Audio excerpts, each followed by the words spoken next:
नमस्कार। राज्य शिक्षा शोध एवं प्रशिक्षण परिषद पटना बिहार में आपका स्वागत है। बच्चों, आज हम लोग कक्षा 9 में विज्ञान विषय के अध्याय 9 बल के बारे में सीखेंगे और जानेंगे। तो बच्चों, आप बताइए कि आप लोग कॉपी पेन लेकर बैठे हैं कि नहीं? बैठे हैं ना? बिल्कुल। तो आप लोग जो पेन अपने हाथ अपने पास रखे हुए हैं, सबसे पहले काम करिए, उसको सभी लोग उठाइए, हाथ से ऐसे उठाइए। सभी ने उठाया? बिल्कुल। चलिए, अब वापस उसको रख दीजिए। ठीक है, रख दिया। ये आपने क्या किया बच्चों?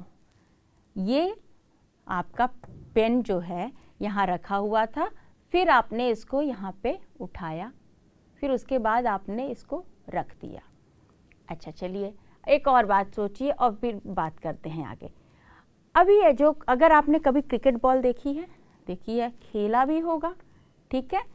तो जब क्रिकेट बॉल को बैट से ऐसे हिट करते हैं या ऐसे भी आप ऐसे करते हैं, तो फिर क्या होता है कि क्रिकेट बॉल या कोई भी बॉल को जब हम बैट से हिट करते हैं तो बॉल क्या होता है बच्चों? आगे की तरफ मूव करता है, ठीक है? तो वो क्या होता है बच्चों? बिल्कुल। अब हम लोग यही बात हम लोग सीखने वाले हैं। तो क्या कभी आपने सोचा है कभी कि ये जब पेन है जो रेस्ट पे यहाँ पे रखा हुआ था, विरामावस्था में था, फिर आपने इसको उठाया, तो ये कैसे उठ गया? ये तो यहाँ रखा हुआ था। तो क्या किए आपने? आपके दिमाग में कभी आया क्या ये बात कि क्या किया आपने कि ये हाथ में ऊपर उठ गया? फिर क्या किया कि ये नीचे हो गया? कोई जादू हुआ? नहीं, कुछ तो किया है, आपने किया है। क्या किया है? उसी तरीके से अगर बॉल की ही बात करते हैं, तो बॉल को अगर बैट से आप हिट करते हैं या मारते हैं और बॉल जो है आगे की तरफ मूव करती है, ठीक है, या अपनी स्थान से परिवर्तित हो जाती है, तो क्या करते हैं आप उस बॉल के साथ कि वो आगे की तरफ बढ़ जाती है? ऐसे कोई जादू हो जाता है? नहीं। तो बच्चों, अगर आपने नहीं सोचा है तो अब सोचिए। अब इतना ही सोचना है, आपको ये भी सोचना है कि आप जो कार है ये यहाँ पे अगर खड़ी है, मान लीजिए ये टॉय कार ही है, ये खड़ी है, लेकिन यहाँ से अगर कोई यहाँ से ऐसे आगे बढ़ा तो आपने क्या लगाया बच्चों इस पे? बिल्कुल सही बच्चों, बल लगाया है। उसी तरीके से ये पेन यहाँ ऐसे रखी हुई है, आपने इसको ऊपर की तरफ उठाने के लिए एक बल लगाया है, फिर वापस नीचे की तरफ रखने के लिए एक बल लगाया है। इसी तरीके से बैट के द्वारा एक बल लगाया जाता है बॉल पे कि वो आगे की तरफ मूव करती है, ठीक है?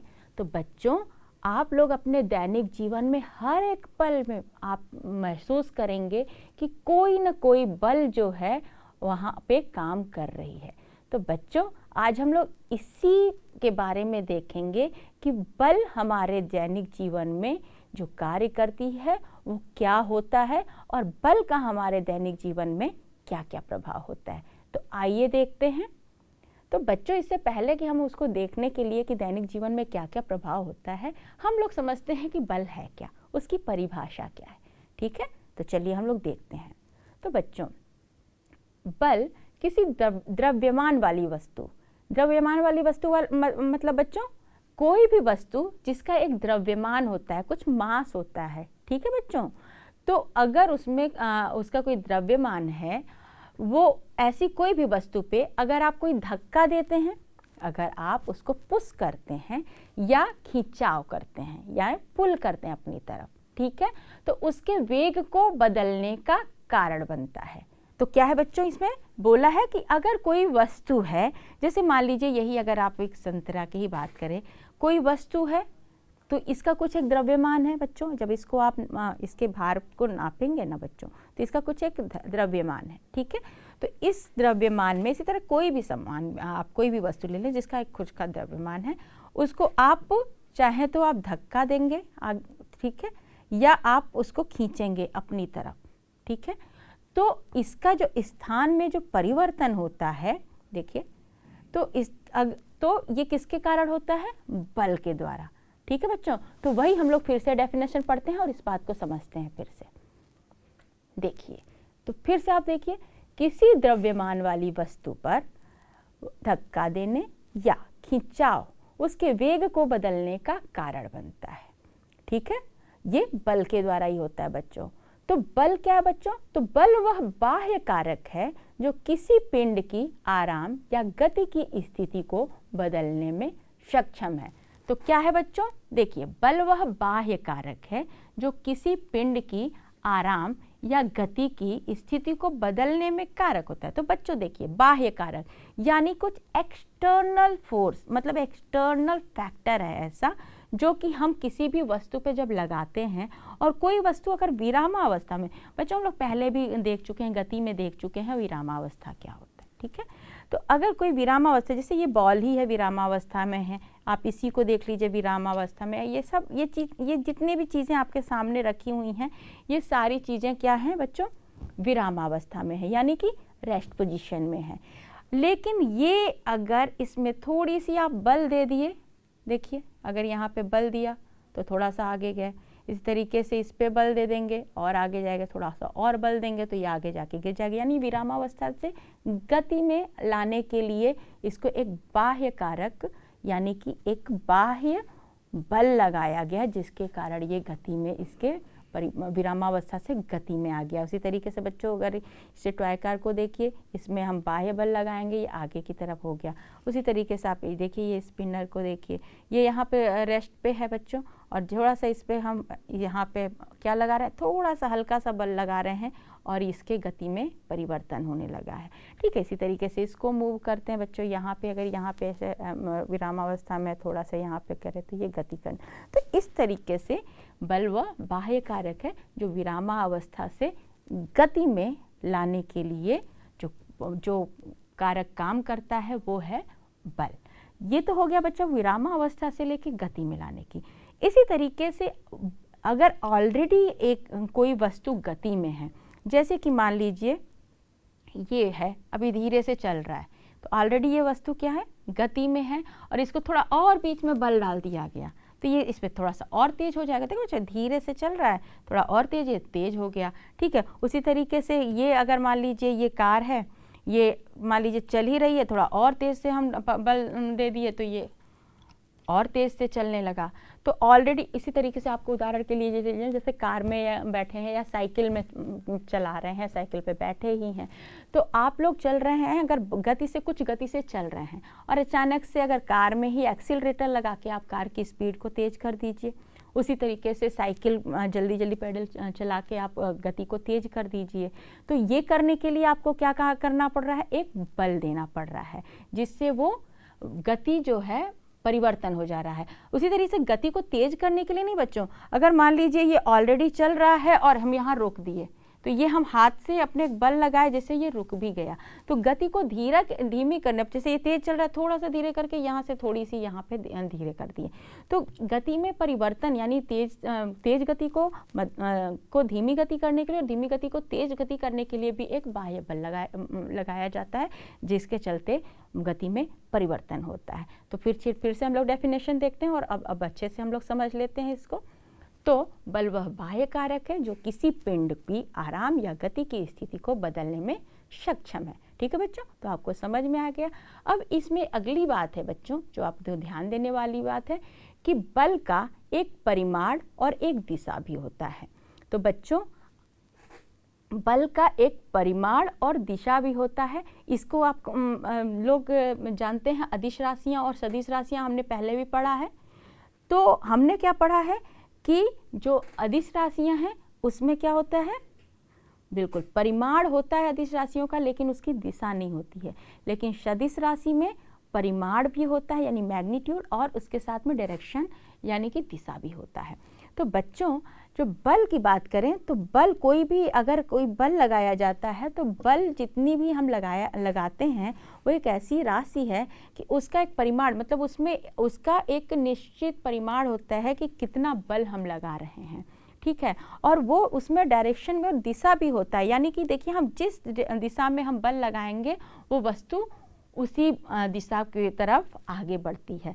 तो यानी कि बल जो है परिमाण और दिशा पे भी निर्भर करता है, ठीक है बच्चों। जैसे मान लीजिए अभी इसी को देखिए, ये हम किधर की देखिए किस दिशा में बल लगा रहे हैं, देखिएगा आप यहाँ से ध्यान दीजिए। तो बच्चों, जैसे आप ये स्पिनर देखिए, यहाँ पे ये क्या विरामावस्था में है, ठीक है। फिर हम इसमें थोड़ी सी अगर बल दे रहे हैं तो ये चल रही है, तो थोड़ा और बल दे देते हैं तो ये तेज होती है। फिर थोड़ा सा इसमें स्पीड कम कर देते हैं, थोड़ा सा एक बल बीच में लगाते हैं इसको रोकने के लिए, और ये इसका जो है क्या गति कम हो गया, धीमी हो गई। लेकिन अब ये ध्यान दीजिएगा कि ये हम बल किस दिशा में लगा रहे हैं। देखिए ये यहाँ से देखिए हम इधर की तरफ कर रहे हैं, इसलिए इधर मूव कर रहे हैं। देखिए बच्चों, अगर हम इधर की तरफ देखिए बल देंगे तो इस आगे की दिशा में, चूंकि ये हमारे यहाँ से हम रोके हुए हैं इसलिए ये आगे नहीं बढ़ेगा। लेकिन हम जो ऊपर से नीचे की तरफ ऐसे ऊपर की तरफ कर रहे हैं, देखिए ऊपर से नीचे की तरफ इसको बल दे रहे हैं, इसलिए ये इधर की तरफ मूव कर रहा है। आप ध्यान दीजिए, तो ये देखिए ये जो बल है इसमें दिशा पे के ऊपर निर्भर कर रहा है। जिस दिशा में हम बल दे रहे हैं उसी दिशा में जो है गति हो रहा है। तो इसलिए बच्चों बल को बोलेंगे कि बल का एक परिमाण होता है, जितना भी हम उसमें बल देते हैं उसका एक क्वांटिटी होता है, ठीक है, उसका मैग्नीट्यूड होता है, उसके साथ उसका डायरेक्शन भी होता है यानी दिशा भी होता है। इसलिए बल एक सदिश राशि है, ठीक है बच्चों, या वेक्टर क्वांटिटी आप दूसरे शब्दों में इसको कह सकते हैं, ठीक है। तो चलिए हम लोग आगे देखते हैं और बल के कैरेक्टरिस्टिक के बारे में। तो बच्चों जैसा कि अभी हमने देखा कि जिस दिशा में बल लगाया जाता है उसे बल की दिशा के रूप में जाना जाता है, और जिस बिंदु पर बल लगाया जाता है उसे अनुप्रयोग बिंदु कहा जाता है। जैसा कि बच्चों आप इस पिक्चर में देख सकते हैं, ये जो फिगर आपके सामने है कि यहाँ पे एक नेल है, उसको ऊपर से हैमर से हथौड़ी से मारा जा रहा है। तो आप ध्यान दीजिएगा, जहाँ से हथौड़ी से ऊपर से मारा जा रहा है वो वहीं पे नीचे जो है वो दबाव उसका लग रहा है, और वहाँ पे नीचे जो है वो अंदर की तरफ धंसेगा, ठीक है। तो वो बिंदु, वो पॉइंट जहाँ पे वो हैमर से हथौड़ी से मारा जा रहा है, जहाँ बल दिया जा रहा है, उस बिंदु को कहेंगे अनुप्रयोग बिंदु। क्या कहेंगे बच्चों? अनुप्रयोग बिंदु, ठीक है। तो ये बात आप लोग ध्यान रखिएगा। फिर आगे देखते हैं कि बल को एक स्प्रिंग बैलेंस का उपयोग करके मापा जा सकता है। तो बच्चों एक स्प्रिंग बैलेंस आता है, आपने देखा होगा अपने लेबोरेटरी, अपने लैब में, स्कूल के लैब में, ठीक है। वो स्प्रिंग बैलेंस ऐसे होता है, उसमें स्प्रिंग लगा होता है, उसमें अगर हम मास जो भी हम जिस चीज़ को भी मेज़र करने वाले होते हैं उसको उस पर लगाएंगे तो उसमें स्प्रिंग बैलेंस में उसका आ जाएगा, पता चल जाएगा, मापन समझ में आ जाएगा कि वो कितने न्यूटन का है, ठीक है। वो आप स्प्रिंग बैलेंस देखिएगा तो आप समझ जाएंगे उसको, ठीक है बच्चों। फिर उसके बाद है कि बल का एसआई इकाई या एसआई यूनिट जो है वो न्यूटन है। तो आप याद रखिएगा बच्चों, बल का एसआई इकाई क्या है? न्यूटन है, ठीक है बच्चों। तो चलिए और आगे देखते हैं कि बल का क्या कैरेक्टरिस्टिक है। तो बच्चों आगे हम लोग देखते हैं कि बल का क्या प्रभाव पड़ता है, ठीक है। तो बल के अलग अलग प्रभाव होते हैं, ठीक है। तो पहला क्या है कि बल के द्वारा किसी वस्तु को विरामावस्था से गतिशील अवस्था में लाया जा सकता है, जैसा कि अभी हमने करके दिखाया है और आपने देखा है, ठीक है।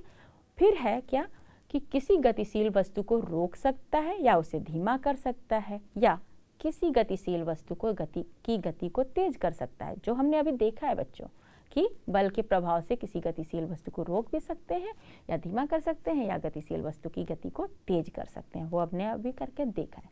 चलिए आगे देखते हैं।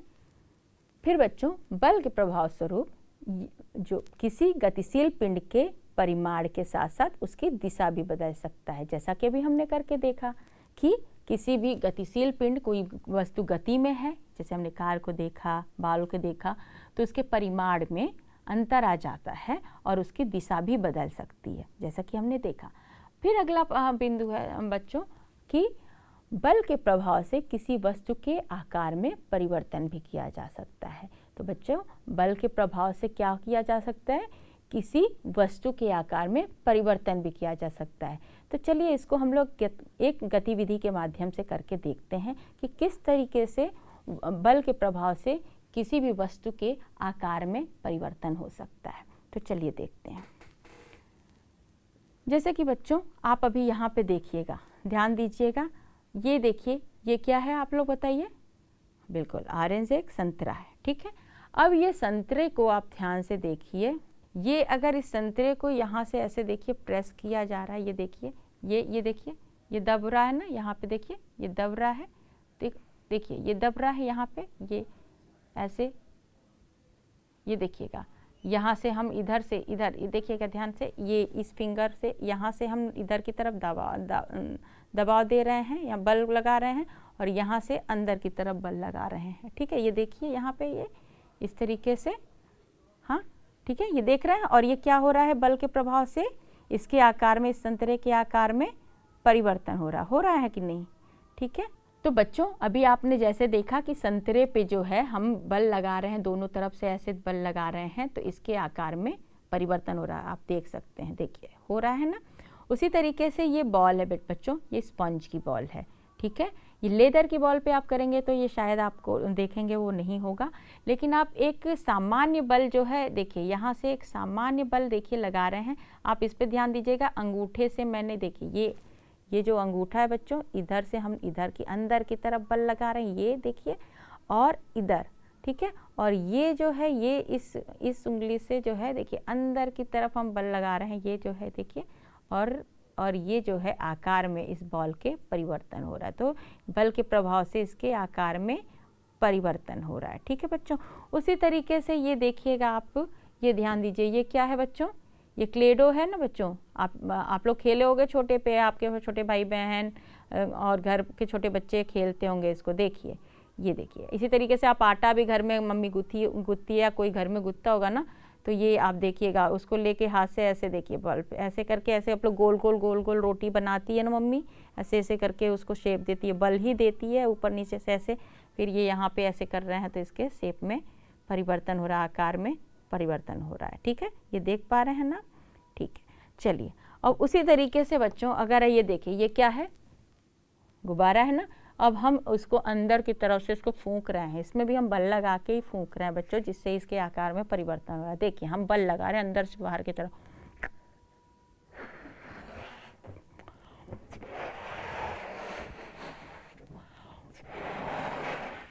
ठीक है। तो देखिए हमने अंदर से फूंक मारी और हम फूंक के द्वारा इस पे बल लगाए, और इस गुब्बारे के क्या हुआ, आकार में परिवर्तन हुआ, और वो इस तरीके से थोड़ा और बल लगाते तो और भी ये और भी इसका साइज आकार बढ़ जाता। अब देखिए ये फूले हुए गुब्बारे के बाद में भी आप इसमें भी ध्यान दीजिएगा कि ये गुब्बारे को आप ऐसे, आप देखिएगा, ध्यान दीजिए कि इसको आप इस तरीके से दोनों तरफ से ऐसे बल लगा रहे हैं, तो ये देखिए क्या हो रहा है, इसके आकार में परिवर्तन हो रहा है। ठीक है, इसी तरीके से आप इधर से भी लगा के देखिए, देखिए क्या हो रहा है, इसके आकार में परिवर्तन हो रहा है बच्चों ना, ध्यान दिए ना आप लोग। तो ये क्या हो रहा है, इसके आकार में परिवर्तन हो रहा है। इसी तरीके से आप देखिए यहाँ पे ये बॉटल देख पा रहे हैं, ये प्लास्टिक की बॉटल है। ठीक, अब ये इस तरह की बॉटल्स आप आए दिन देखते ही होंगे। अब ये देखिए यहाँ पे हम क्या कर रहे हैं, देखिए यहाँ से इधर से, देखिए यहाँ पे हम लोग क्या, ये देखिए बल लगाए यहाँ, ये देखिए लगा रहे हैं, और ये आकार में से परिवर्तन हो रहा है। देखिए यहाँ से ऐसे कर रहे हैं तो आकार में यहाँ परिवर्तन हो रहा है ना। क्या कर रहे हैं, हम दोनों तरफ से बल लगा रहे हैं, कि इधर की तरफ से देखिए, एक इधर से बल लगा रहे हैं, एक इधर से, और ये देखिए ये आकार में इसके परिवर्तन हो रहा है। ठीक है, लेकिन अब आप ये देख रहे हैं कि ये वो वस्तुएं हैं जिनको आप इस तरीके से कर रहे हैं, बल दोनों तरफ से बल लगा रहे हैं, तो इसके आकार में परिवर्तन हो रहा है। लेकिन आप देखिए अगर ये मेटल की बोतल है, ये थोड़ी हार्ड बोतल है, और इस पे अगर आप देखिए बल लगाइए, और कितना भी आप बल लगाएं, एक लिमिट तक हम बल लगाएंगे तो भी आप यहाँ से इसके आकार में परिवर्तन नहीं हो रहा है।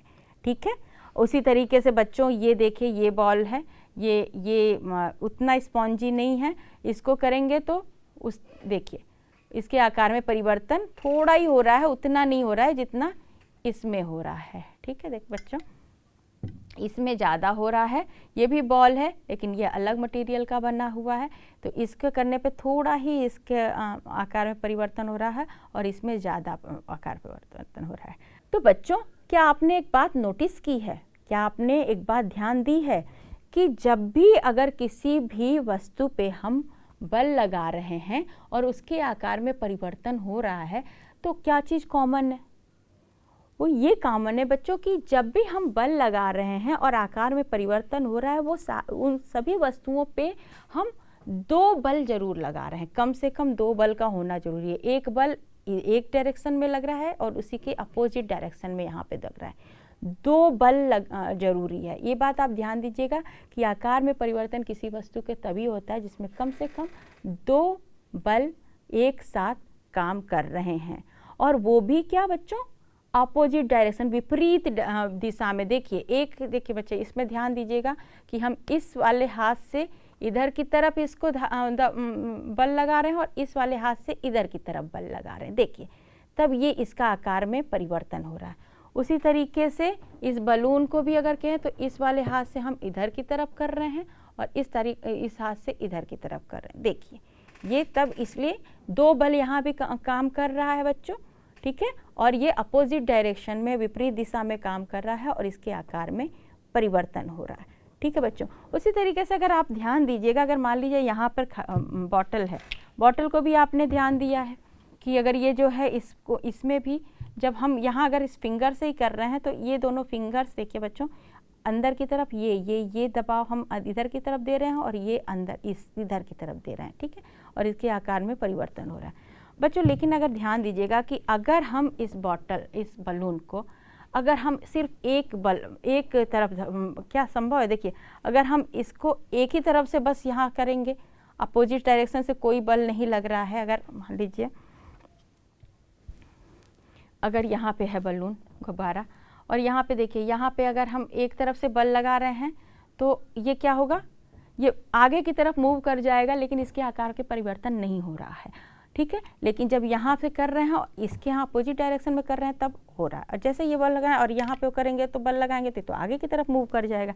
इसी तरीके से यहाँ पे भी अगर बलून को देखिए, अगर यहाँ पे करें, देखिए इधर कितना भी बल लगाएं तो ये आगे की तरफ मूव करने लगेगा। लेकिन यहाँ जब तक दूसरी दिशा में यहाँ से ऐसे हम बल नहीं लगा रहे हैं तब तक इसके आकार में परिवर्तन नहीं हो रहा, और ये दोनों तरफ से जब हम बल लगा रहे हैं विपरीत दिशा में तब इसके आकार में परिवर्तन हो रहा है।